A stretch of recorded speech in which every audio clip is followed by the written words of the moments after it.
پھر اللہ کے راستے میں نکل کر اس کی قیمت اور بڑھ جاتی ہے کہ اللہ کے راستے کی ایک صبح اور ایک شام دنیا اور دنیا میں جو کچھ ہے ان سب سے بہتر ہے۔ لیکن یہ وقت بہتر جب بنے گا، یہ وقت قیمتی جب بنے گا جب ہم اس وقت کو قیمتی بنائیں گے۔ نہیں تو وقت تو گزرنے کے لیے ہے، گزر رہا ہے۔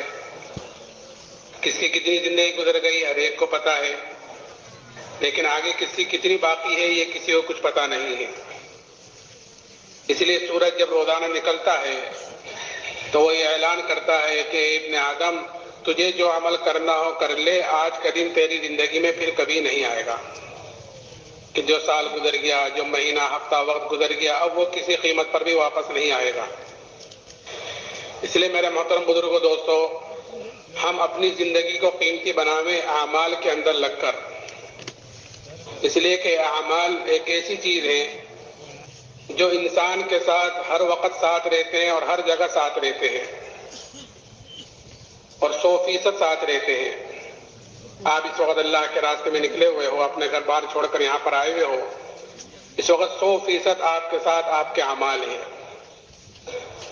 اعمال کہلاتے ہیں کہ انسان کی 24 گھنٹے کی جو زندگی ہے صبح سے شام تک، انسان اس میں جو کام کرتا ہے، جو بھی اس سے چیزیں صادر ہوتی ہیں وہ اس کے اعمال کہلاتے ہیں۔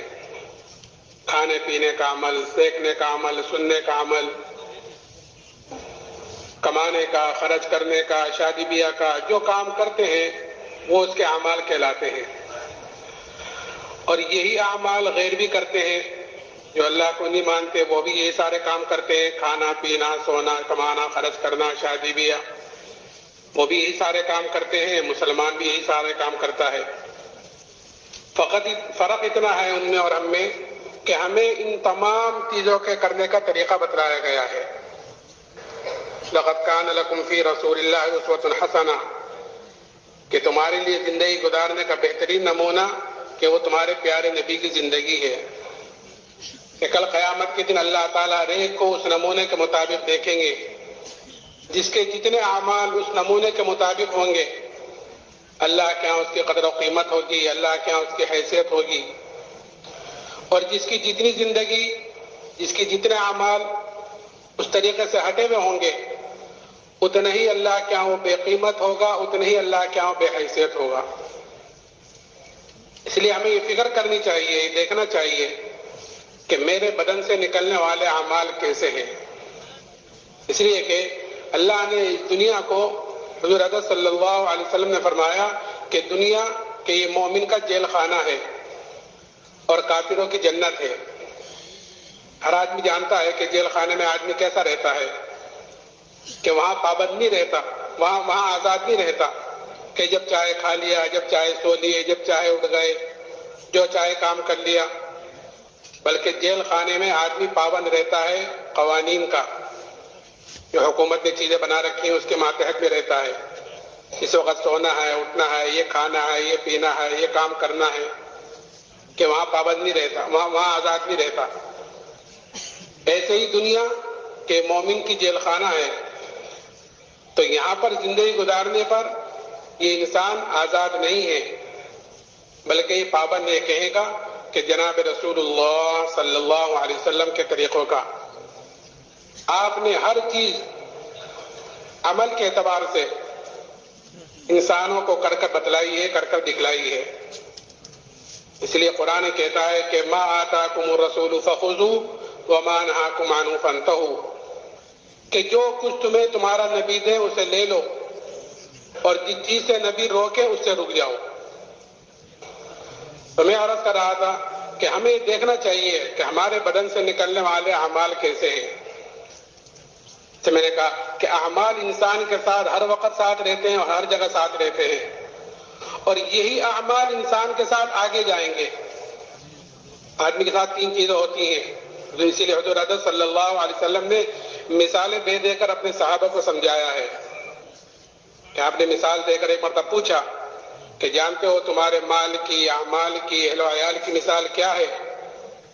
پھر آپ نے فرمایا کہ اس کی مثال ایسی ہے جیسے ایک آدمی کے 3 بھائی ہوں اور اس آدمی کے اوپر موت کا وقت آوے، دنیا کی طرف سے جانے لگے، تو ان تینوں بھائیوں میں سے ایک بھائی کو بلا کر یہ پوچھے کہ بھائی تم دیکھ رہے ہو میرے اوپر کیا مصیبت آ رہی ہے کہ دنیا سے میں جا رہا ہوں، آخرت کا سفر تیار ہے، اس مصیبت کی گھڑی میں تم میری کیا مدد کرو گے؟ وہ کہتا ہے کہ بھائی میں تو تیرے ساتھ ہوں، جب تک تو دنیا میں موجود ہے تیرے ساتھ رہوں گا، تیری تیمارداری کروں گا، خدمت کروں گا، اور جب تیرا انتقال ہو جائے گا تو تجھے نہلاؤں گا، کفناؤں گا، دفناؤں گا، اور تیرے مرنے کے بعد لوگوں میں تیرا ذکر خیر کروں گا، تیری صفات بیان کروں گا، تیری تعریفیں کروں گا کہ ایسے تھے ایسے تھے، اور کچھ دنوں کے بعد پھر میں تجھے بھول جاؤں گا۔ آپ نے فرمایا یہ اس کے اہل و عیال، اس کے گھر والے ہیں۔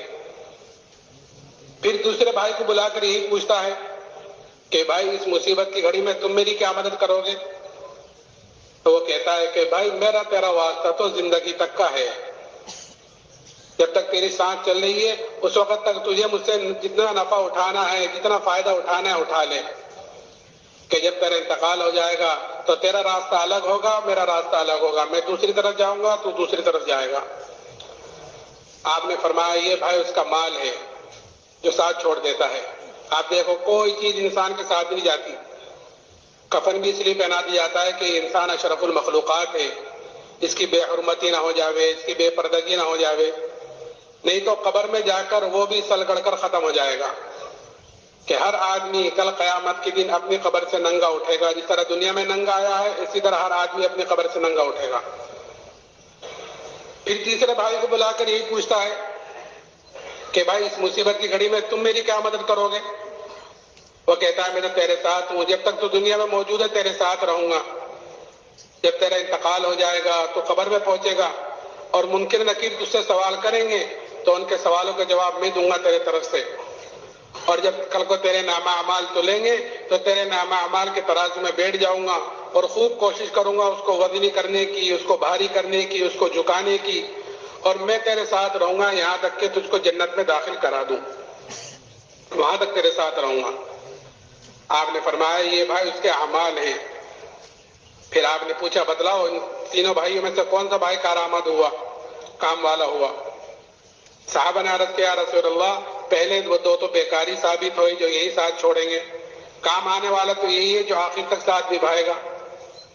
تو اس لیے میرا محترم بزرگو دوستو، ہم سب سے پہلے اپنے عملوں کی طرف سے فکر مند ہوں، اور اعمال کا دار و مدار انسان کے یقین کے ساتھ ہے، کہ جیسے اس کے اندر کا یقین ہوتا ہے بدن سے نکلنے والے اعمال اس کے اعتبار سے ہوتے ہیں۔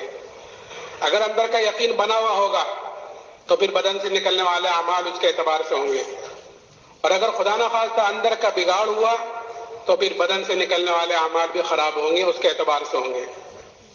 اس لیے ہمیں بنیادی طور پر سب سے پہلے اپنے اندر کو بنانا ہے، اپنے ایمان، اپنے یقین کو، یعنی اپنے ایمان کو بنانا ہے، کہ یہ ایمان، کہ یہ اللہ نے ہمیں سب سے بڑی نعمت مرحمت فرمائی ہے، ایمان کی دولت، اس سے بڑی کوئی نعمت نہیں ہے۔ اس لیے کہ آدمی خدا نہ خواستہ اگر ایمان کے بغیر اس دنیا سے چلا گیا اور کل قیامت کے دن اپنی جان کے فدیے میں دنیا کا سارا سونا چاندی بھی دے دے تب بھی کل قیامت کے دن اللہ کے عذاب سے نہیں بچ سکتا، کہ اللہ نے ہمیں یہ سب سے بڑی نعمت مرحمت فرمائی ہے، ایمان کی دولت۔ اس لیے کہ انعامات تو اللہ تعالیٰ کے بے شمار ہیں، کہ قرآن یہ کہتا ہے وَإِن تَعُدُّوا نِعْمَتَ اللَّهِ لَا تُحْصُوهَا، کہ اللہ تعالیٰ کے انعامات تو اتنے ہیں کہ اگر تم اللہ کی نعمتوں کو گننا چاہو، شمار کرنا چاہو تو تم اللہ کی نعمتوں کو گن نہیں سکتے، شمار نہیں کر سکتے۔ اتنے انعامات اللہ تعالیٰ کے ہمارے اوپر، قدم قدم پر، سانس سانس پر اللہ تعالیٰ کی نعمتیں بارش کی طرح ہمارے اوپر اتر رہی ہیں، اور ایسی ایسی نعمتیں ہیں کہ اللہ کی ایک نعمت بڑی نعمت ہوتی ہے لیکن ہمارا دھیان ادھر نہیں جاتا کہ یہ بھی اللہ کی نعمتوں میں سے کوئی نعمت ہے۔ اس لیے کہ ہر چیز کی قدر و قیمت آدمی کو اس وقت پتہ چلتی ہے جب وہ چیز ہاتھ سے نکل جاتی ہے۔ جب تک کوئی چیز آدمی کے ہاتھ میں ہوتی ہے اس کی قدر و قیمت کا اندازہ نہیں ہوتا، کہ جب وہ چیز ہاتھ سے نکل جاتی ہے تو پتہ چلتا ہے کہ میں نے کتنی بڑی چیز کھوئی ہے۔ اس لیے حضور حضرت صلی اللہ علیہ وسلم نے فرمایا کہ 5 چیزوں کی قدر کرو، 5 چیزوں سے پہلے، اور ان 5 چیزوں میں پوری زندگی آ گئی، زندگی کا پوری زندگی آ گئی، اور ہم غور کریں کہ 5 چیزوں کی قدر کرو 5 چیزوں سے پہلے پہلے، کہ جوانی کی قدر کرو بڑھاپے سے پہلے پہلے، کہ جوانی کی عبادت اللہ کے یہاں مقبول ہے۔ وہ 7 آدمی جو کل عرش کے سائے کے نیچے ہوں گے، ان میں ایک وہ جوان بھی ہوگا جو جوانی میں اللہ کی عبادت کرتا ہوگا۔ کیوں؟ اس لیے کہ جوانی میں اعصاب قوی ہوتے ہیں، آدمی کے اندر خواہشوں کا بھی زور ہوتا ہے۔ ایسا آدمی اپنی جوانی، اپنی خواہشوں قربان کر کر اپنی جوانی اللہ کی عبادت میں، اس کے دین کو پھیلانے میں، اس کے دین کو سیکھنے میں اپنی جوانی لگاتا ہے، تو پھر ایسی جوانی کی عبادت اللہ کے یہاں مقبول ہے۔ تو جوانی کی قدر کرو بڑھاپے سے پہلے پہلے، کہ یہ ایک مرتبہ آتی ہے چلی جاتی ہے، پھر واپس نہیں آتی کسی بھی قیمت پر بھی۔ اور کہ مالداری کی قدر کرو تنگ دستی سے پہلے پہلے۔ اللہ نے مال دیا ہے کہ اس کو بیواؤں پر، یتیموں پر، مسکینوں پر صدقہ خیرات، کہ جتنا زیادہ زیادہ کر سکتے ہیں کریں، کہ کل قیامت کے لیے کام آنے والی چیز ہے۔ کہ مال آپ کے ہاتھ میں تھا، آپ نے صدقہ خیرات نہیں کیا، اب کوئی تنگی آ گئی ہے، کوئی چیز آ گئی ہے کہ اب کرنا بھی چاہے گا تو نہیں کر پائے گا۔ تو مالداری کی قدر کرو تنگ دستی سے پہلے پہلے، اور خالی اوقات کی قدر کرو مشغولی سے پہلے پہلے۔ خالی اوقات کی قدر کیا ہے؟ مثال کے طور پر ایک حدیث پاک کا مفہوم ہے کہ جو آدمی 40 دن اخلاص کے ساتھ ایسی طرح نماز پڑھتا ہے کہ اس کی تکبیر اولیٰ فوت نہ ہو، اس طرح نماز پڑھتا ہے، تو اس کو اللہ کی طرف سے 2 بڑے پروانے ملتے ہیں۔ ایک پروانہ جہنم سے چھٹکارے کا، دوسرا نفاق سے بری ہونے کا۔ یہ کس کے لیے ہے؟ کہ جو آدمی 40 دن اخلاص کے ساتھ ایسی طرح نماز پڑھے کہ تکبیر اولیٰ فوت نہ ہو۔ تو اللہ کے راستے میں نکل کر اس حدیث پر عمل کرنے کا بہترین وقت ہوتا ہے خالی اوقات۔ وقت کو فارغ کیا ہے، یہاں نہ گھر ہے، نہ کاروبار ہے، نہ بیوی بچے ہیں، نہ دوست احباب ہیں، نہ کسی کی خوشی میں جانا، نہ کسی کی غمی میں جانا، کہ ہر وقت مسجد ہی میں رہنا ہے۔ تو اس حدیث پر عمل کرنے کا بہترین وقت ہوتا ہے۔ اگر اس حدیث پر عمل نہ ہوا تو گھر جا کر اس حدیث پر عمل کرنا مشکل ہو جائے گا، اس لیے کہ سینکڑوں جھمیلے ساتھ لگے ہوئے ہوتے ہیں۔ آدمی 38 دن 39 دن کے تکبیر اولیٰ کے ساتھ پڑھتا رہا، ایک دن ایک رکعت نکل گئی، صرف ایک رکعت، کہ اس فضیلت سے تو محروم ہو گیا، باقی ثواب ملے گا۔ تو اس حدیث پر عمل کرنے کا ہی میں نے مثال کے طور پر کہ خالی اوقات کی قدر، کہ اللہ کے راستے میں ماشاءاللہ ایک بڑا مجمع جاتا ہے سال کے لیے، 7 مہینے کے لیے، چلے 4 مہینے کے لیے، تو اس حدیث پر عمل کرنے کا وقت ہوتا ہے بہت۔ اور کہ صحت کی قدر کرو بیماری سے پہلے پہلے، اور زندگی کی قدر کرو موت سے پہلے پہلے۔ ان 5 چیزوں، ان پانچوں نعمتوں میں پوری زندگی آگے اگر ہم غور کریں تو انعامات اللہ تعالیٰ کے بے شمار ہیں، لیکن سب سے بڑی نعمت جو اللہ نے مجھے اور آپ کو مرحمت فرمائی ہے وہ ایمانی کی دولت ہے۔ لیکن آج ہمارے اندر سے دوستو بزرگوں اس ایمان کی قدر و قیمت نکل گئی ہے، اور نکلی بھی کیوں ہے؟ اس لیے کہ جو چیز آدمی کو بغیر محنت کے، بغیر مجاہدے کے، بغیر قربانیوں کے جو چیز آدمی کو ملتی ہے، آدمی کے اندر اس کی قدر و قیمت کم ہوتی ہے، بنسبت اس کے جو چیز آدمی محنت کر کر حاصل کرتا ہے، جس چیز کے اوپر آدمی کا جان مال وقت لگتا ہے، جس چیز کے لیے آدمی قربانی دیتا ہے، کہ اس کی قدر و قیمت زیادہ ہوتی ہے، اور جس چیز کے اوپر جان مال وقت نہیں لگتا کہ اس کی قدر و قیمت کم ہوتی ہے۔ تو ایمان، کیونکہ ہمیں بغیر محنت کے، بغیر مجاہدے کے، بغیر قربانیوں کے اللہ نے ہمیں ایمان کی دولت مرحمت فرمائی ہے، اس لیے ہمارے اندر اس ایمان کی قدر و قیمت کم ہے۔ جیسے کسی کہ وراثت میں کوئی چیز مل جاتی ہے، کہ بیٹے کو وراثت میں کوئی مال مل گیا، کوئی جائیداد مل گئی، تو اس کے اندر وہ قدر و قیمت نہیں ہوگی جو باپ کے اندر ہوتی ہے، کیونکہ باپ نے محنت کر کر حاصل کی ہے۔ تو ایمان ہمیں وراثت میں مل گیا، اسی لیے حضور اقدس صلی اللہ علیہ وسلم نے ایمان والے کی اللہ کے ہاں کیا حیثیت ہے، کیا قدر و قیمت ہے، وہ بتلائی ہے، اور صحابہ کے اندر ایمان کی قدر و قیمت اتاری ہے۔ کہ کیا قدر بتلائی؟ کہ یہ قدر بتلائی کہ جب تک ایمان والا اس دنیا میں موجود رہے گا، یعنی ایک اللہ اللہ کہنے والا اس دنیا میں موجود رہے گا، اللہ تعالیٰ اس سات زمین آسمان کے نظام کو باقی رکھے گا ایک ایمان والے کی وجہ سے۔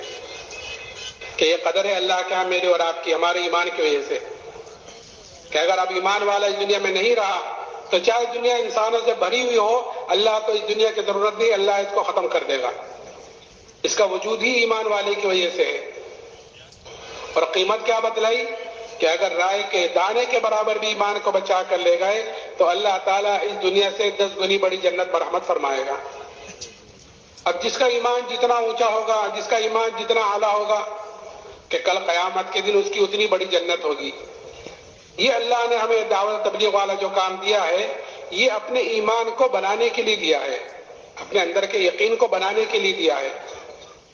یہ جو اجتماعات ہوتے ہیں یہ اسی لیے ہوتا ہے تاکہ ہمارے اندر اپنی دین کی کمزوری کا، اپنے ایمان کی کمزوری کا احساس پیدا ہو جائے، کہ آدمی کے اندر جب کسی چیز کا احساس پیدا ہو جاتا ہے، اصل احساس کا پیدا ہونا، کہ آدمی کے اندر جب کسی چیز کا احساس پیدا ہو جاتا ہے تو پھر کسی کو کہنے سننے کی ضرورت نہیں ہوتی، آدمی خود ہی اس کی فکر میں لگتا ہے۔ جیسے آج عام طور پر دنیا کا احساس اندر ہے، دنیا کے نفع کا، دنیا کے نقصان کا، تو آدمی اسی کی فکر میں ہر وقت لگا رہتا ہے۔ اللہ کرے کہ یہ احساس ہمارا دین کے اعتبار سے ہو جائے تو ہم ہر وقت پھر اپنے ایمان کی طرف سے فکر مند رہے، جیسے صحابہ کرام رضی اللہ عنہ اجمعین اپنے ایمان کی طرف سے فکر مند رہتے تھے۔ تو صحابہ کے اندر یہ قدر و قیمت ایمان کی ایسے اتری اور حضور نے ایسی اتاری کہ پھر صحابہ نے اس ایمان کے لیے کہ ہر تکلیف کو، ہر مصیبت کو برداشت کیا ہے۔ اس لیے کہ آدمی کے اندر جب کسی چیز کی قدر و قیمت اتر جاتی ہے تو آدمی اس کے لیے اپنی ساری چیز جھونک دیتا ہے، اپنی جان، اپنا مال، اور اس کے لیے ہر تکلیف اور مصیبت کو برداشت کرتا ہے جس کی قدر و قیمت آدمی کے اندر اتر جاتی ہے۔ کہ صحابہ کے اندر یہ قدر و قیمت اتری نہیں تھی، اس لیے صحابہ نے ہر تکلیف کو، ہر مصیبت کو برداشت کیا ہے۔ صحابہ کے قصے ہم تعلیم کے ذریعے سے سنتے رہتے ہیں، لیکن دوستو بزرگوں، یہ سننا سنانا خالی سننا سنانے کے لیے نہیں ہے، بلکہ یہ سننا سنانا تو اس لیے ہے تاکہ ہم ان قصوں سے اثر لینے والے بنے اور اثر لے کر ان کے مطابق اپنی زندگی کو ڈھالنے والے بنے۔ اگر ہم اپنی صحابہ کے ایمان کے مقابلے، اپنے ایمان صحابہ کے ایمان کے مقابلے میں رکھ کر دیکھیں تو ہمیں پتہ چلے کہ ابھی ایمان کے اعتبار سے کتنے کمزور ہیں اور کہاں پر ہیں ہم۔ ہر آدمی کو اپنی چیز پتہ چل جاتی ہے۔ تو صحابہ کرام رضی اللہ عنہ اجمعین کے قصے اس لیے سنائے جاتے ہیں تاکہ ان قصوں سے اثر لیں اور اثر لے کر ان کے مطابق زندگی گزارنے والے بنے، کہ صحابہ نے اس ایمان کے لیے کیا کیا برداشت کیا ہے۔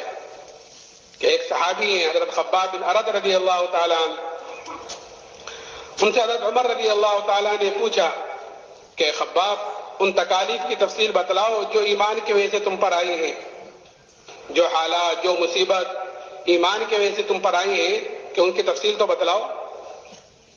تو حضرت خباب نے فرمایا کہ امیر المومنین آپ ذرا میری کمر دیکھیں۔ جب کمر دیکھی تو حضرت عمر نے فرمایا اے خباب، ایسی کمر تو کسی کی نہیں دیکھی جیسی تمہاری ہے۔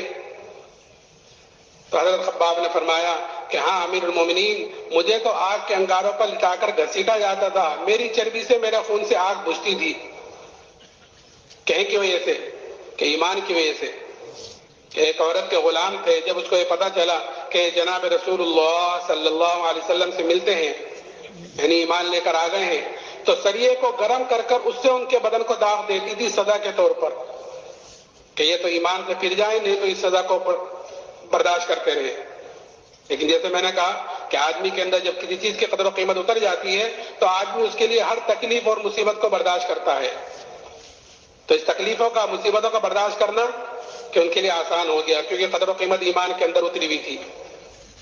اور پھر اتنا ہی نہیں، جب فتوحات کا دروازہ کھلا، اس لیے کہ مومن کی علامت بتلائی گئی ہے، مومن کی 2 علامتیں بتلائی گئی ہیں، کہ مومن جو کام کرتا ہے، جو نیک اعمال کرتا ہے، نماز پڑھی ہے، روزہ رکھا ہے، حج کیا ہے، زکوٰۃ دی ہے، اللہ کے راستے میں نکلے ہیں، اللہ کے راستے میں نکل کر کڑوی کسیلی برداشت کی ہے، سردی گرمی برداشت کی ہے، یہ اعمال رہتے ہیں۔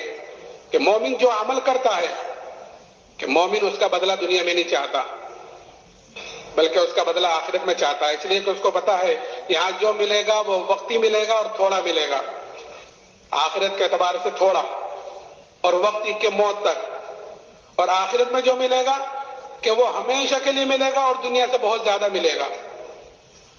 اس لیے ایمان والا اپنے نیک اعمال کا بدلہ دنیا میں نہیں چاہتا۔ اور دوسرا کہ جو عمل کرتا ہے کہ وہ اپنے اللہ کو راضی کرنے کے لیے کرتا ہے.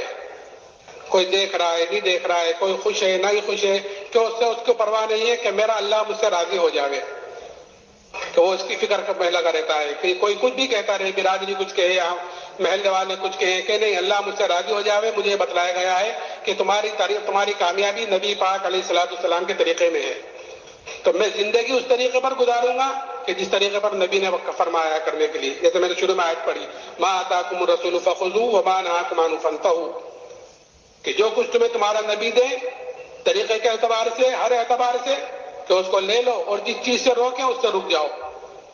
تو حضور اقدس صلی اللہ علیہ وسلم کہ پیدائش سے لے کے موت تک ہر موقع کی دعا اور ہر موقع کا طریقہ بتلا کر گئے ہیں. کیسے کمانا ہے، کیسے خرچ کرنا ہے، شادی بیاہ کیسے کرنی ہے، پڑوسیوں کے ساتھ کیسے رہنا، غیروں کے ساتھ کیسے رہنا، گھر والوں کے ساتھ کیسے رہنا، کیسے اخلاق ہونے چاہیے، ساری چیزیں.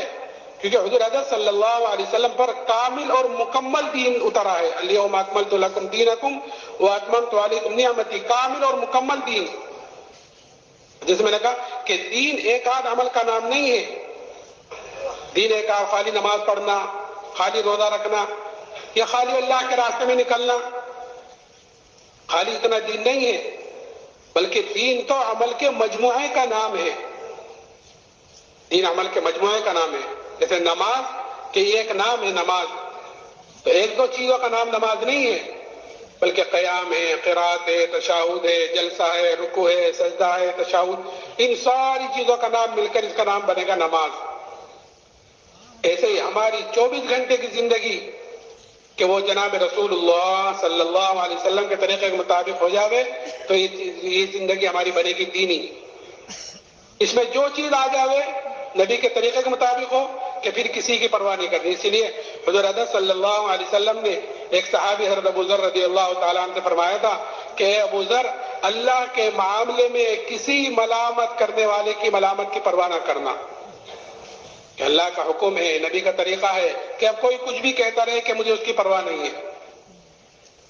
ایک مرتبہ حضرت جی مولانا انعام الحسن صاحب رحمۃ اللہ علیہ انگلینڈ میں تھے، لندن ایئرپورٹ پر جماعت سے نماز پڑھنے لگے جماعت کے ساتھ. تو لوگوں نے وہاں لوگ تھے مقامی، انہوں نے کہا حضرت آپ یہاں جماعت سے نماز نہ پڑھیں، یہاں کے لوگ کیا کہیں گے، ذرا یہ اچھا نہیں سمجھیں گے، اس کو باتیں کریں گے. آپ نے فرمایا کہ اگر پڑھیں گے تو لوگ کیا کہیں گے، اور اگر نہیں پڑھی تو اللہ کیا کہے گا. تو اس وقت ہر وقت اس چیز کا احتضار ہو کہ اس وقت کون سا حکم میرے اوپر اتر رہا ہے اور اس میں نبی کا طریقہ کیا ہے. تو میں نے عرض کیا کہ مومن کہ جو کام کرتا ہے کہ وہ اپنے اللہ کو راضی کرنے کے لیے کرتا ہے، اور جو عمل کرتا ہے کہ اس کا بدلہ وہ دنیا میں نہیں چاہتا. اسی لیے جب فتوحات کا دروازہ کھلا اللہ کی طرف سے تو صحابہ کرام رضی اللہ عنہ اجمعین اس پر رویا کرتے تھے کہ کہیں ہماری تکلیفوں کا، ہماری مشقتوں کا بدلہ کہیں دنیا میں تو نہیں مل رہا ہے. ان کو جیسے میں نے کہا کہ یہاں جو ملے گا وہ وقتی ملے گا اور تھوڑا ملے گا، اور آخرت میں جو ملے گا کہ وہ ہمیشہ کے لیے ملے گا اور دنیا سے بہت زیادہ ملے گا. تو جو ایمان اللہ نے صحابہ کو مرحمت فرمایا تھا، جس ایمان کے لیے انہوں نے تکلیفیں مصیبتیں برداشت کی ہیں، دوستو بزرگوں، وہی ایمان اللہ نے مجھے اور آپ کو مرحمت فرمایا ہے. لیکن ہر چیز اپنے بننے میں محنت چاہتی ہے، اور ہر چیز اپنے بننے میں قربانی چاہتی ہے. صحابہ کرام رضی اللہ عنہ اجمعین نے تکلیفیں بھی برداشت کی ہیں، اور کوئی چیز ایمان کے مقابلے پر آئی ہے، بڑی سے بڑی چیز آئی ہے تو اس کو قربان کیا ہے. کہ قربانی جتنی قربانی دی جاتی ہے اتنی چیز بنتی ہے. تو صحابہ نے قربانی بھی دی ہے ایمان کے مقابلے پر اگر کوئی چیز آئی ہے. ایک صحابی حضرت عبداللہ ابن حذافہ رضی اللہ تعالیٰ عنہ، ان کو روم کی فوج نے قید کیا اور قید کر کر ان کو بادشاہ کے سامنے لائے. بادشاہ نے ان کے اوپر نصرانیت کو پیش کیا کہ تم نصرانی ہو جاؤ تو میں آدھی بادشاہ تم کو دے دوں گا. وہ صحابی انہوں نے سوچا ہوگا کہ یہ بادشاہ مجھے کامل ایمان چھوڑنے پر آدھی بادشاہ دینے کو تیار ہے، اور مجھ سے میرے نبی نے کیا کہا کہ اگر رائے کے دانے کے برابر بھی ایمان کو بچا کر لے گئے تو اللہ تعالیٰ اس دنیا سے ہی 10 گنی بڑی جنت دے گا، کہ کہیں دور دور تک بھی مقابلہ نہیں. تو اسی وقت جواب دیا کہ آدھی بادشاہت نہیں، اگر پوری بادشاہت دے، اور پوری بھی نہیں، عرب کی جتنی بادشاہت ہیں سب کی سب دے، تب بھی میں پلک جھپکنے کے برابر ایمان کو چھوڑنے کو تیار نہیں ہوں۔ یہ چیز اندر اتری ہوئی تھی، اس کے لیے آدمی قربانی دیتا ہے۔ پھر دوسری چیز دھمکی، دھمکی تو کیا، اصل تو دوستوں بزرگوں ایمان والوں کے اوپر حالات آتے ہیں، آزمائشیں آتی ہیں اللہ کی طرف سے، اور یہ دیکھنے کے لیے آتی ہیں کہ یہ ایمان میں کتنا مضبوط ہے۔ قرآن کہتا ہے الف لام میم حسب الناس ان یترکوا ان یقولوا آمنا وهم لا یفتنون، کہ کیا تم یہ گمان کرتے ہو کہ تم یہ کہہ دو کہ ہم ایمان والے ہیں تو تم آزمائی نہیں جاؤ گے؟ نہیں، آزمائش تو آتی ہے، ہاں ہر ایمان والے کے اوپر اس کے ایمان کے اعتبار سے آزمائشیں آتی ہیں، حالات جو آتے ہیں۔ ہمارے اوپر وہ حالات، وہ آزمائشیں نہیں آئیں گی جو صحابہ پر آئی تھی، اس لیے کہ صحابہ ایمان کے اعتبار سے اونچے درجے پر تھے۔ ہمارے اوپر آزمائشیں آتی ہیں، حالات آتے ہیں چھوٹے چھوٹے، اور یہ کیوں آتے ہیں؟ اگر ہم اس غور کریں تو یہ بھی اللہ کی نعمتوں میں سے ایک نعمت ہے۔ قرآن میں کہتا ہے وَلَنُذِيقَنَّهُم مِّنَ الْعَذَابِ الْأَدْنَىٰ دُونَ الْعَذَابِ الْأَكْبَرِ لَعَلَّهُمْ يَرْجِعُونَ، کہ چھوٹے چھوٹے حالات ہیں، چھوٹی چھوٹی مصیبتیں ہم لاتے ہیں بڑے حالات سے پہلے، بڑی مصیبت سے پہلے جو قیامت کا ہوگا۔ اللہ حفاظت فرمائے، کیوں؟ تاکہ لعلہم یرجعون، تاکہ میرے طرف رجوع کرنے والے بنے۔ تو یہ حالات و مصیبتیں کہ یہ اسی لیے ہیں کہ ہر آدمی، ہر مسلمان اللہ کی طرف رجوع کرنے والا بنے، لیکن جو ایمان والا ہوگا وہ حالات کا مقابلہ حالات سے نہیں کرنا، بلکہ حالات کا مقابلہ اعمال سے، توبہ استغفار سے کرے گا۔ اگر حالات کا مقابلہ حالات سے کرتے رہیں گے تو حالات بجائے کم ہونے کے اور بڑھتے رہتے ہیں، کیونکہ حالات کا تعلق اللہ کے حکموں سے ہے، اللہ کے حکموں سے حالات کا تعلق ہے، اور اللہ کے فیصلہ کا تعلق وہ انسان کے اعمال سے ہے، کہ جیسے انسان کے اعمال اوپر جاتے ہیں ویسے اللہ کی طرف سے فیصلے نیچے آتے ہیں۔ اگر ہمارے اعمال اوپر ایسے جا رہے ہیں جو اللہ کو خوش کرنے والے ہیں، اس کو راضی کرنے والے ہیں، تو اوپر سے جو فیصلے آئیں گے وہ بھی ایسے آئیں گے جو ہمیں خوش کریں گے، ہمیں راضی کریں گے۔ اور اگر ہمارے اعمال اوپر ایسے جا رہے ہیں جو اللہ کو ناخوش کرنے والے ہیں، اس کو ناراض کرنے والے ہیں، تو اوپر سے جو فیصلے حالات کے نیچے آئیں گے وہ بھی ایسے آئیں گے جو ہمیں ناگوار گزریں گے۔ تو حالات کا مقابلہ دوستو بزرگوں حالات سے نہیں کیا جاتا، بلکہ حالات کا مقابلہ تو اعمال سے، توبہ استغفار سے کیا جاتا ہے۔ ایک مرتبہ حضرت عمر رضی اللہ تعالیٰ عنہ کے زمانے میں قحط سالی ہوئی، قحط پڑا، اور ایسا قحط پڑا کہ جانور تک ہلاک ہونے شروع ہو گئے۔ حضرت عمر رضی اللہ تعالیٰ عنہ نے شام سے اور مصر سے غلے منگائے، غلے آئے، آ کر ختم ہو گئے، لیکن قحط سالی ختم نہیں ہوئی، اور ایسا قحط پڑا کہ ایک صحابی نے بکری ذبح کی تو اس بکری کے اندر سے نہ خون نکلا نہ گوشت نکلا، خالی ہڈی نکلی۔ وہ صحابی روتے ہوئے سو گئے۔ خواب میں زیارت کی جناب رسول اللہ صلی اللہ علیہ وسلم کی، آپ نے فرمایا کہ عمر سے میرا سلام کہنا اور یہ کہنا کہ تو بڑا عقل مند تھا۔ یہ صحابی اٹھ کر حضرت عمر کی خدمت میں گئے اور جا کر اپنے خواب کا تذکرہ کیا۔ حضرت عمر نے فوراً مشورے والوں کو جمع کیا اور مشورے میں بات رکھی کہ ایک صحابی نے ایسا خواب دیکھا ہے۔ تو مشورے میں بات آئی کہ امیر المومنین، جہاں سے بارش شروع کی ہے، جہاں سے قحط سالی آئی ہے، ہم اسی کی طرف رجوع کیوں نہیں کرتے؟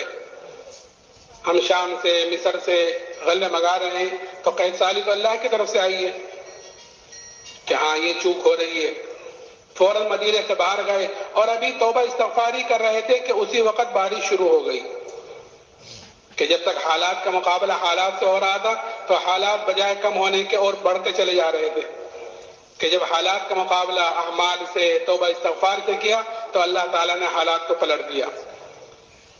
آج دوستو بزرگوں، جو اس وقت پوری دنیا پر اور خاص طور سے مسلمانوں پر جو حالات آ رہے ہیں، اس کا واحد علاج یہی ہے کہ ہر مسلمان کہ اللہ کی طرف توبہ استغفار کرنے والا بنے، کہ اپنے طرف سے بھی توبہ استغفار کرے، اور ہر امتی، ساری امت کا ذمہ دار ہے، اس لیے ساری امت کی طرف سے توبہ استغفار کرے، اور توبہ کا دروازہ کہ یہ موت تک کھلا ہوا ہے، شیطان ساتھ لگا ہوا ہے، وہ دو چیزیں کراتا ہے. ایک تو توبہ کو ٹلواتا ہے کہ بھی کیا جلدی ہے، دیکھ لیں گے، کر لیں گے، سوچ لیں گے، اس کو ٹلاتا ہے توبہ کو. اور پھر بعد میں جا کر وہ مایوس کر دیتا ہے. یہ دو چیزیں کرتا ہے، شروع میں ٹلاتا ہے توبہ کو اور بعد میں جا کر وہ مایوس کر دیتا ہے.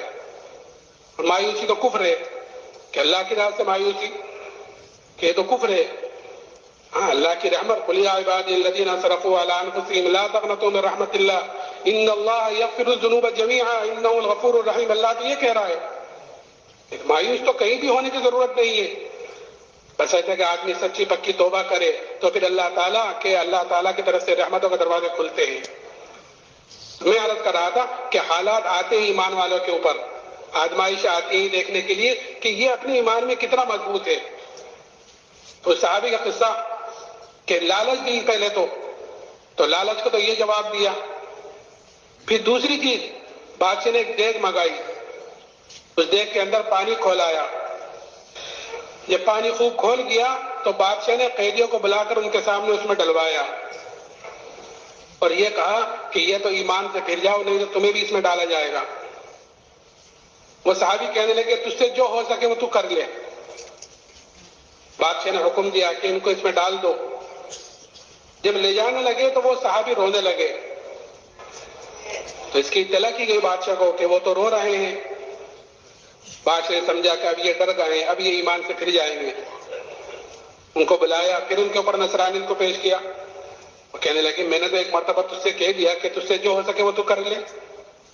کہ اچھا پھر رو کیوں رہے تھے؟ کہ میں تو اس لیے رو رہا تھا کہ میرے بدن کے اندر ایک جان ہے، وہ جان اس دیگ میں ڈالی جائے گی، ختم ہو جائے گی. میں تو اس لیے رو رہا تھا کاش میرے روئے میں جان ہوتی، میرے بدن کے اندر 100 جانیں ہوتی اور وہ ساری کی ساری جانیں اس دیگ میں ڈالی جاتی اور وہ ساری کی ساری کی جانیں میں اللہ کے نام پر قربان کرتا. کہ ایک جان کا کیا قربان کرنا، کہ 100 جانیں ہوتی تو وہ ساری کی ساری آج میں اللہ کے نام پر قربان کرتا. میں تو اس لیے رو رہا ہوں، ایک جان پر رو رہا ہوں. تو دوستوں کو یہ جذبہ بنتا ہے دعوت سے کہ جب آدمی اپنے دین کو لے کر حرکت میں رہتا ہے، یعنی دعوت دیتا رہتا ہے، تو پھر جان مال اللہ کے نام پر لگانے کا جذبہ اندر پیدا ہوتا ہے. کہ جب جان مال اللہ کے نام پر لگانے کا جذبہ دعوت کے ذریعے سے ہوتا ہے تو پھر وہ اندر کا یقین بدلتا ہے. اور جب یہ اندر کا یقین بنتا ہے تو پھر بدن سے نکلنے والے اعمال اس کے صحیح ہوتے ہیں. جیسے میں نے شروع میں کہا تھا کہ اعمال کا دار و مدار انسان کے یقین کے ساتھ ہے. کہ جب یقین ہوگا تو پھر بدن سے نکلنے والے اعمال صحیح ہوں گے. پھر آدمی عملوں کی طرف سے بھی فکر مند ہوگا. آج مسلمان جو اعمال کی طرف سے فکر مند نہیں ہے، نماز چھوٹی ہے تو چھوٹ گئی ہے، جماعت نکل گئی ہے تو نکل ہی گئی ہے، ذکر چھوٹا ہے تو چھوٹ گیا ہے، گش نکل گیا تو اس کا کوئی غم ہی نہیں ہے، فکر ہی نہیں ہے. حالانکہ یہ بتلایا کہ جب تجھے نیکی خوش کرے اور گناہ غمگین کرے تو جان لے کہ تو مومن ہے. لیکن آج یہ چیز ختم ہو گئی کہ اس کا کوئی احساس ہی نہیں ہے، اس کا کوئی غم ہی نہیں ہے اعمال کا. اور صحابہ کرام رضی اللہ عنہ اجمعین کہ جس طرح ایمان کی طرف سے فکر مند رہتے تھے، اعمال کی طرف سے بھی فکر مند رہتے تھے. کیونکہ ایمان اور اعمال صالحہ یہ دو چیزیں کامیابی کے لیے ہیں. کہ ایمان کے بغیر تو کوئی عمل قابل قبول ہے ہی نہیں. آخرت میں ایمان ہے لیکن اعمال صالحہ نہیں ہے تو کل قیامت کے دن اس کی سزا بھگتنی پڑے گی. اور اگر اللہ معاف کر دے تو غفور الرحیم ہے، اس کو کون پوچھنے والا ہے. تو اس لیے صحابہ اکرام اپنے ایمان کے ساتھ ساتھ اپنے عملوں کی طرف سے بھی فکر مند رہتے تھے. اور جس طرح ایمان کے لیے قربانیاں دی ہیں، اسی طرح اعمال کے لیے بھی قربانیاں دی ہیں. کہ جس چیز کی وجہ سے عمل خراب ہوتا تھا کہ صحابہ اس کو اپنے پاس نہیں رہنے دیتے تھے کہ اس چیز کی وجہ سے میرا عمل خراب ہوا ہے. کہ ایک صحابی حضرت ابو طلحہ رضی اللہ تعالیٰ عنہ ایک مرتبہ اپنے باغ میں نماز پڑھ رہے تھے. گنجان بھرا ہوا باغ تھا، اس میں نماز پڑھ رہے تھے. ایک پرندہ اندر گھس گیا اور باغ گنجان تھا، اس کو باہر نکلنے کا راستہ نہیں ملا. کبھی دائیں جائے کبھی بائیں جائے. یہ صحابی نماز پڑھ رہے تھے، نماز پڑھتے پڑھتے اچانک اس پرندے پر نگاہ پڑ گئی. جب نگاہ پڑی تو اس پرندے کے ساتھ نگاہ گھومنے لگی. جدھر کو پرندہ جاوے ادھر کو نگاہ بھی چلی جاوے. تھوڑی دیر میں خیال آیا کہ میں تو نماز پڑھ رہا تھا، جب یہ خیال آیا کہ نماز پڑھ رہا تھا تو یہ بھول گئے کہ کتنی رکعتیں ہوئیں، 2 ہوئیں کہ 3 ہوئیں، یہ بھول گئے۔ سلام پھیرا، سلام پھیر کر فوراً جناب رسول اللہ صلی اللہ علیہ وسلم خدمت میں حاضر ہوئے اور جا کر عرض کیا، یا رسول اللہ، یہ کہ پورا کا پورا باغ اللہ کے نام پر صدقہ ہے۔ کیوں؟ کیونکہ یہ باغ ذریعہ بنا ہے میرے عمل کی خرابی کا۔ نہ یہ باغ ہوتا، نہ میں اس میں نماز پڑھتا، نہ پرندہ اس میں آتا، اور نہ میری نماز جیسی اہم عبادت خراب ہوتی۔ اور آج مسلمان سب سے زیادہ غفلت میں پڑا ہوا ہے نماز کی طرف سے۔ حالانکہ حدیث میں آتا ہے کہ اسلام میں اس کا کوئی حصہ نہیں ہے جو مسلمان نماز نہ پڑھے۔ یہ آیا ہے حضرت عمر رضی اللہ تعالیٰ عنہ کے جب خنجر مارا گیا اور آپ پر بے ہوشی طاری رہی